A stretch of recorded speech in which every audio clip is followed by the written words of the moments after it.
یہاں تک کہ میں نے اسلام قبول کر لیا، اور ایک وجہ ایک خاص کتاب کا مطالعہ تھی، اسلام دا مس انڈرسٹوڈ ریلیجن، جس میں مصنف نے کمیونزم، کیپٹلزم، اسلام، عیسائیت، بدھ مت اور دیگر مختلف مذاہب کا موازنہ پیش کیا ہے۔ انہوں نے موازنہ کیا ہے اور اچھے پوائنٹس کی نشاندہی کی ہے، پھر برے پوائنٹس، منفی پوائنٹس کی نشاندہی کی ہے۔ تو میں اس کتاب کو پڑھنے کے بعد جس خلاصے یا نتیجے پر پہنچا وہ یہ تھا کہ وہ ساری خوبیاں جو کمیونزم میں تھی، اور بلا شبہ کمیونزم میں خوبیاں تھی، اگرچہ وہ حل نہ بن سکا، لیکن بہرحال اس میں خوبیاں تھی۔ اس نے کچھ اچھے آئیڈیاز کو ایک جگہ جمع کیا تھا، وہ تمام اچھائیاں اسلام میں پائی جا رہی تھی، اور جو چیزیں کمیونزم میں اچھی نہیں تھی، بری تھی، اسلام ان سے خالی تھا، وہ خامیاں اسلام میں نہیں تھی۔ تو ایسا لگتا ہے جیسے اسلام نے ان تمام خوبیوں کو یکجا کر دیا ہے، جو خوبیاں بھی انسانوں نے کسی ایک یا دوسرے نظام میں جمع کی، اور ساتھ ہی اس نے تمام خامیوں سے گریز بھی کیا ہے۔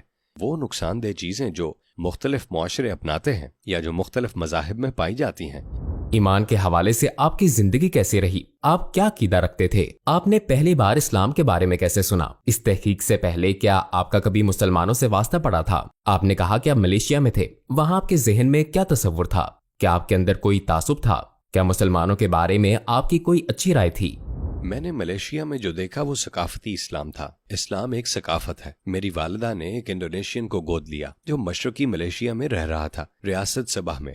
اس کا نام صبا ہے، اور میری والدہ اور والد دونوں اسلام سے بطور ایک مذہب واقف تھے، اور میری والدہ خاص طور پر میرے منہ بولے بھائی کو جو ہمارے ساتھ رہتا تھا سہولت پہنچانے کی کوشش کرتی تھی۔ رمضان میں وہ جلدی اٹھ جاتی اور میرے منہ بولے بھائی کے لیے سحری تیار کرتی، اور افطاری کے لیے بھی وہ اس کے لیے کھانا اور مشروبات تیار کرتی تھی۔ جب ہم سور کا گوشت کھا رہے ہوتے تو وہ اس کے لیے مچھلی پکاتی۔ اگر اتوار کو ہم کچھ الکوہل پیتے، روایتی طور پر اتوار کے ڈنر میں پی جاتی تھی، تو اس کے لیے انگور کا جوس ہوتا۔ تو ہماری والدہ نے اس بات کو یقینی بنایا کہ اس کے اسلام اور اسلامی عقائد پر کوئی سمجھوتا نہ کیا جائے، چنانچہ وہ گھر پر نماز بھی پڑھتا تھا۔ کبھی کبھی میں، میرے بھائی اور بہن، ہم اس کے کمرے میں داخل ہوتے اور ہم اسے زمین پر دیکھتے کہ اس کا سر نیچے اور پچھلا حصہ اوپر ہوتا، اور ہم حیران ہو کر سوچتے یہ کیا کر رہا ہے، کیونکہ اس وقت ملیشیا میں دارالحکومت کے اندر مسلمان اکثر کھلے طور پر اسلام پر عمل نہیں کرتے تھے۔ یہ نو آبادیات کا حصہ تھا۔ برطانوی نو آبادیوں نے شہر کے مرکزی حصے میں مساجد کی تعمیر پر پابندی لگا دی تھی۔ مساجد شہر کی حدود سے باہر تعمیر کی جاتی تھی، تو میں نے اس وقت تک کبھی مسجد نہیں دیکھی تھی۔ اس کا نماز کا طریقہ بالکل عجیب سا لگتا تھا، گویا ہم کسی کو یوگا کی مشق کرتے ہوئے دیکھ رہے ہیں، یا کسی ایسے شخص کو دیکھ رہے ہیں جو کوئی منفرد قسم کی حرکات کر رہا ہے جو کچھ مذہبی گروہوں کے ساتھ خاص ہیں۔ تو ہم نے کبھی اسے ایسی چیز کے طور پر نہیں دیکھا جس کے بارے میں ہم جاننا چاہتے ہوں، البتہ ایک تعجب سے ضرور دیکھا۔ تو میں نے یہ دیکھا اور میں سمجھ نہیں سکا کہ وہ کیا کر رہا ہے، یہاں تک کہ جب میں نے خود اسلام قبول کیا اور مجھے نماز پڑھنا سکھایا گیا، میں نے کہا تو وہ یہ تھی، میرا منہ بولا بھائی مسلمان ہے۔ آئیے آپ کی اسلام قبول کرنے کی کہانی کی طرف لوٹتے ہیں۔ تو ان کتابوں کو پڑھنے کے بعد آخرکار آپ نے مسلمان ہونے کے لیے کیا اقدامات کیے؟ السلام علیکم بھائیوں اور بہنوں، ہمیں احساس ہوا ہے کہ ہمارے چینل پر 80% ناظرین بشمول اس ویڈیو کے ہمارے سبسکرائبرز نہیں ہیں۔ جیسا کہ آپ جانتے ہیں کہ ہم غیر منافع بخش تنظیم ہیں اور ہماری ویڈیو پر اشتہارات غیر فعال ہیں۔ ٹوورڈز ایٹرنیٹی صرف ایک یوٹیوب چینل ہی نہیں بلکہ ایک مدرسہ بھی ہے۔ یہاں ہم خود کو اور نوجوانوں کو اسلامی تعلیم سے آراستہ کرتے ہیں، لہٰذا ہمارے اس مطالبے کا واحد مقصد سچائی کو پھیلانا ہے۔ ہو سکتا ہے بظاہر یہ چھوٹا عمل لگے، لیکن انشاءاللہ یہ ہمیں لاکھوں لوگوں تک پہنچنے میں مدد کرے گا۔ آئیے اب لائک اور سبسکرائب بٹن پر کلک کریں اور ساتھ مل کر ٹوورڈز ایٹرنیٹی کا سفر کریں۔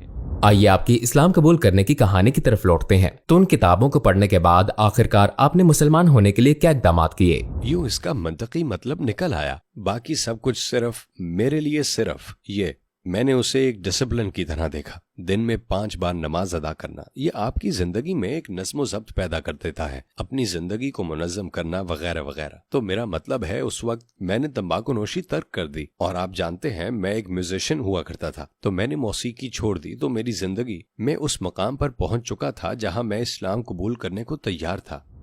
کیا آپ ہمیں اپنے کلمہ شہادت پڑھنے کے لمحے پر لے جا سکتے ہیں؟ میں کمیونسٹ پارٹی کے لوگوں کے ایک گروپ میں رہ رہا تھا۔ میں سو رہا تھا۔ نیند کے دوران میں نے خود کو دیکھا کہ میں ایک بہت بڑے سٹوریج ایریا یا اس جیسی کسی جگہ، کسی گیراج وغیرہ میں چل رہا ہوں۔ دروازہ تھوڑا سا کھلا ہوا تھا جو میرے اندر داخل ہونے کے لیے کافی تھا، لیکن اندر مکمل طور پر اندھیرا تھا، اور میں آگے سے آگے چلتا جاتا ہوں، اور یہ دیکھنے کے لیے کہ جس دروازے سے میں اندر داخل ہوا تھا وہ اب بھی وہیں موجود ہے۔ میں بار بار پیچھے مڑ کر دیکھ رہا ہوں تو ایک قسم کا خوف تھا جو مجھے لاحق تھا کہ یہ دروازہ بند ہو سکتا ہے۔ چنانچہ میں ایک مخصوص پوائنٹ پر پہنچنے تک چلتا رہتا ہوں۔ پھر جب میں واپس مڑتا ہوں تو وہاں بالکل تاریکی چھائی ہوتی ہے جس میں مجھے کچھ نظر نہیں آتا، اور اس وقت مجھے محسوس ہوا کہ اگر میں یہاں سے باہر نہ نکلا تو میں کبھی باہر نہیں آ سکوں گا، یہ موت تھی۔ تو میں نے چلانا شروع کر دیا اور ان لوگوں کو پکارنا شروع کر دیا جو میرے ساتھ وہاں رہتے تھے، لیکن میرے گلے سے آواز نہیں نکل رہی تھی۔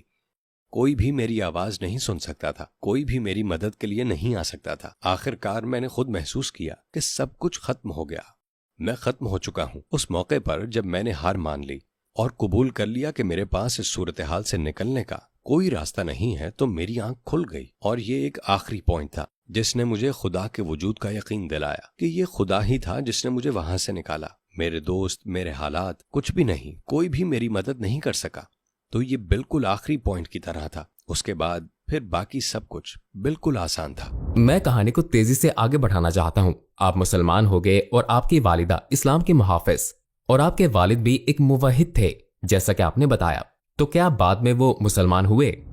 جی ہاں، الحمدللہ ان کی اسلام کے بارے میں کوئی منفی رائے نہیں تھی، کیونکہ ان دونوں نے اپنے یونیورسٹی کے زمانے میں مذاہب عالم کا مضمون پڑھا تھا اور وہ اسلام اور اس کی تعلیمات سے واقف تھے، اور ان کی رائے تھی کہ یہ ایک اچھا مذہب ہے۔ اور پھر ہوا یہ کہ یونیورسٹی میں ان کے بہت سے دوست، شاید ان کے آدھے سے زیادہ دوست مسلمان تھے، لہٰذا ان کا عملی طور پر مسلمانوں سے سامنا رہتا تھا، اور وہ بہت اچھے لوگ تھے۔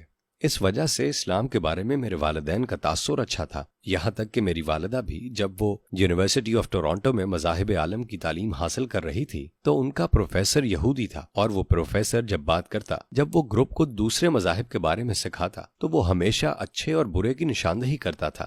لیکن جب اسلام کی بات آئی تو میری والدہ نے محسوس کیا کہ وہ صرف بری باتیں ذکر کر رہا تھا، وہ کسی اچھائی کا ذکر نہیں کر رہا تھا۔ تو وہ لیکچر کے دوران ہی اٹھ کھڑی ہوئی اور انسٹرکٹر سے سوال کیا، کیا اسلام میں کوئی اچھائی نہیں ہے؟ تو ہم اسے سیکھ کیوں رہے ہیں؟ یہ سب بہت برا تھا۔ تو والدہ نے یہ ذمہ داری اٹھائی کہ کورس کے لیے تجویز کردہ کتابوں کے علاوہ دیگر کتابیں تلاش کرنا شروع کر دی۔ انہوں نے دوسرے مصنفین کو پڑھا، کچھ غیر مسلم مصنف، لیکن وہ اعتدال پسند خیالات کے حامل تھے۔ تو والدہ نے لیکچر ہال میں اسٹوڈنٹس کے درمیان اسلام کا دفاع کرنا شروع کر دیا، اور بلا شبہ پروفیسر کو یہ بات زیادہ پسند نہیں آئی۔ آپ جانتے ہیں، والدہ کہتی ہیں اس وجہ سے انہوں نے اسے صرف B گریڈ دیا جبکہ ان کے تمام گریڈز A تھے، تو کم از کم آپ کو میری طرف سے A گریڈ نہیں ملنے والا۔ جیسا کہ میں نے کہا، ہم برائے نام عیسائی تھے۔ اس کا مطلب یہ ہے کہ اتوار کو ہم کلیسیا جاتے تھے، سب بچے، اگرچہ میرے والد کبھی نہیں گئے، وہ بچپن کا دور تھا، ہم اس پر سوال نہیں کر سکتے تھے کہ والد صاحب خود نہیں جاتے لیکن ہمیں بھیجتے ہیں۔ وہ تاکید کرتے تھے تم لوگ اپنی والدہ کے ساتھ جاؤ، تو ہم ہمیشہ چلے جاتے، لیکن وہ کبھی نہیں گئے۔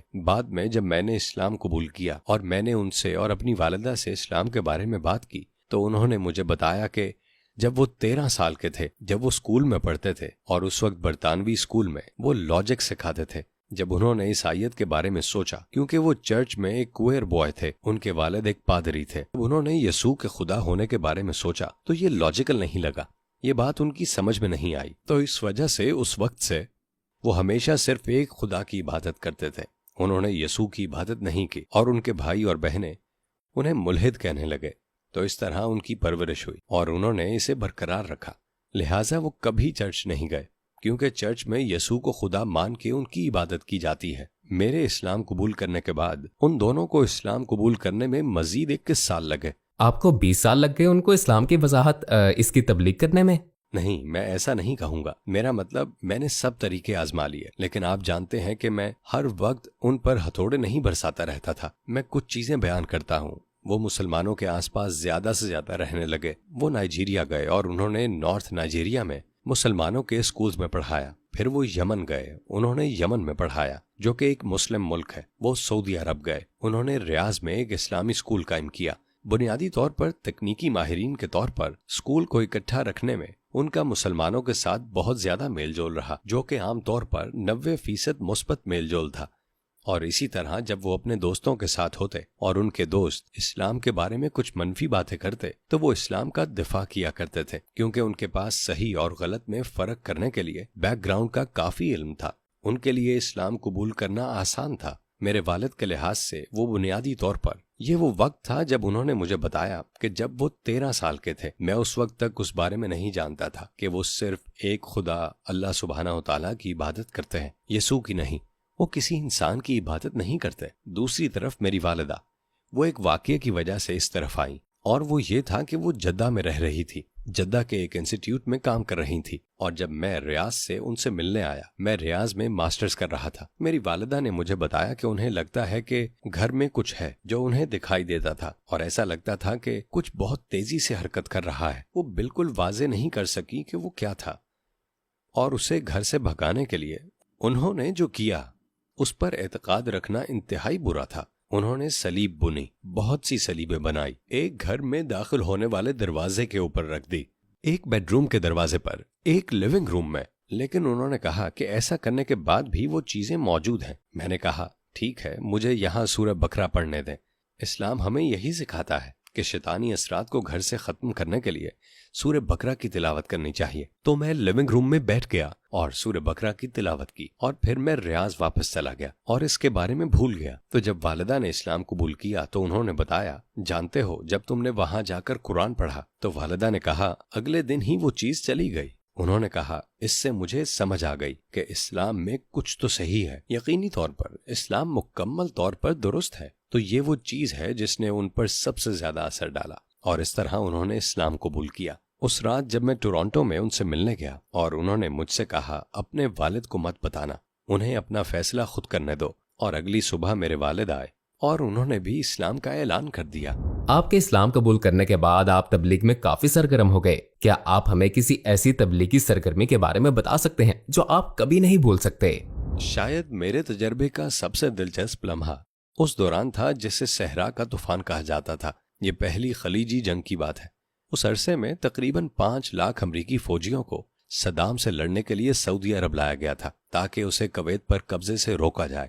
مجھے ایک سعودی سارجنٹ نے مدعو کیا تھا جو خود جنگ کے دوران اور اس کے بعد ان فوجیوں کے درمیان تبلیغ کا کام کرتا رہتا تھا۔ جنگ زیادہ دیر نہیں چل سکی، صرف چند دن چلی، تو وہ بہت سے امریکی فوجیوں سے ملتا اور انہیں اسلام کی دعوت دینے کی کوشش کرتا۔ یہ خیال ذہن میں آیا کہ ان امریکی فوجیوں کے درمیان ایک دعوتی خیمہ قائم کیا جائے جن فوجیوں کو ملک سے باہر بھیجا جا رہا تھا، اور اس خیمے پر ایک لیبل لگایا جائے جس پر لکھا ہو سعودی عرب کی ثقافتی معلومات کا خیمہ۔ ہم نے اس کا نام تبلیغی خیمہ نہیں رکھا، اور وہاں ہمارے پاس میزوں پر بہت سے کتابچے موجود تھے جن میں سعودی عرب اور جانوروں اور پرندوں اور سعودی عرب کی چیزوں کے بارے میں معلومات تھی، اور ہم نے ان کے درمیان کچھ پمفلٹس بھی ملا رکھے تھے جن میں اسلام کے بارے میں معلومات تھی، اور ہمارے پاس قرآن پاک کے انگریزی ترجمے کی کاپیاں بھی تھی ان لوگوں کے لیے جو خریدنا چاہیں۔ اور خیمے میں ہمارے پاس فوجی مرد و خواتین کے گروپ آتے تھے جو ایک وقت میں 150 سے 200 افراد پر مشتمل ہوتے، اور ان کے سامنے بالواسطہ اسلام پیش کیا جاتا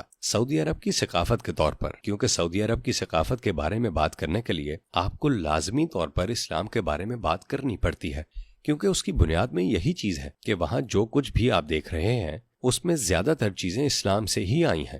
تو یہ پیغام کہ اسلام لوگوں کی ثقافت پر کس طرح اثر انداز ہوتا ہے ان تک پہنچایا جا رہا تھا، اور آہستہ آہستہ ان میں سے بہت سے لوگوں کو مساجد کے وزٹ پر لے جایا جاتا تاکہ وہ دیکھیں کہ مسجد کے اندر کیا ہوتا ہے، دیکھیں کہ مسلمان کیسے نماز پڑھتے ہیں، اور وہ سوالات کریں۔ ہم نے خواتین فوجیوں کے لیے ایسے سعودیوں کے گھر کے وزٹ کا بندوبست کیا جنہوں نے امریکہ میں تعلیم حاصل کی تھی، ان کی بیویاں وہاں موجود تھیں، وہ بھی وہیں سے تعلیم یافتہ تھی، وہ ان کے ساتھ بات چیت کر سکتی تھی، لہٰذا انہیں مسلم خواتین سے ملنے کا موقع ملا، کیونکہ بلا شبہ ان کا خیال تھا کہ مسلمان خواتین پر ظلم ہوتا ہے، وہ یہ سیاہ لباس پہنے ہوتی ہیں، تو ان کے ساتھ کھل کر بات چیت کرنے کے عمل میں جو کچھ بھی وہ پوچھنا چاہتی تھی وہ پوچھ سکتی تھی۔ الحمدللہ 5 ماہ کے عرصے میں انہیں ملک سے باہر بھیج دیا گیا، اور ان میں سے 3000 سے زیادہ لوگوں نے ہمارے خیمے سے اسلام قبول کیا، ماشاءاللہ۔ تو یہ میرے لیے حیرت انگیز تھا، میں نے ایسا پہلے کبھی نہیں دیکھا تھا۔ یہ ایک بار کا اجتماع نہیں تھا، بلکہ ایک عرصے تک باقاعدگی سے لوگوں سے ملاقات کرنا اور پھر ان کی تربیت کرنا، ان کو تیار کرنا، کیونکہ ان میں سے بہت سے لوگوں کو اسلام قبول کرنے کے